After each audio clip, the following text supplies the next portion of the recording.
রাজধানীতে শীতার্তদের মাঝে বিএনপির ভারপ্রাপ্ত চেয়ারম্যান তারেক রহমানের উপহার পৌঁছে দিয়েছেন বিএনপি ও অঙ্গ সংগঠনের নেতাকর্মীরা। সন্ধ্যায় মিরপুরের সিটি কলোনি বস্তির বাসিন্দাদের হাতে কম্বল ও শীতবস্ত্র তুলে দেওয়া হয়। এ সময় নেতাকর্মীরা জানান, তারেক রহমানের নির্দেশনা অনুযায়ী অসহায় ও দুস্থদের পাশে দাঁড়ানোর এই কার্যক্রম চালিয়ে যাচ্ছেন তারা।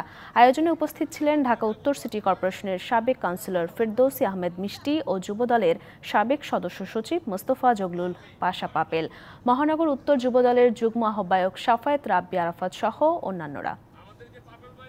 কোনো দুর্যোগ ক্লান্তি হয় তখনই বিএনপি ত্রাণকর্তা হিসাবে দাঁড়ায়। আজকেও আমরা আমাদের দেশের ভারপ্রাপ্ত চেয়ারম্যানের নির্দেশনায় আমরা আজকে শীতার্ত বস্ত্র বিতরণ করতে আসছি।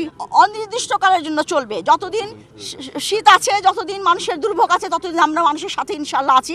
আমরা মানুষের সাথে থাকবো, আমরা জনগণকে নিয়েই থাকবো। বিএনপির ভারপ্রাপ্ত চেয়ারম্যান দেশনায়ক তারেক রহমানের নেতৃত্বে এমন একটি সমাজ গড়ে তুলতে চাই, যেই সমাজ হবে সন্ত্রাস মুক্ত, যেই সমাজে গণতান্ত্রিক অধিকার থাকবে প্রতিটি মানুষের, যেই সমাজে আমরা স্বাধীন সার্বভৌমত্ব রাজ্যের সকল প্রকার সুবিধা ভোগ করতে পারবো। আমাদের জাতীয়তাবাদী দলের এবং অঙ্গ সংগঠনের প্রতিটি নেতাকর্মীকে উনি সরাসরি নির্দেশ দিয়েছেন যে আমরা যত অসহায় দুস্থ যারা সমাজের খেটে খাওয়া মানুষ আছে, দারিদ্র সীমার নিচে বসবাস করেন, তাদেরকে আমরা সহযোগিতা করি।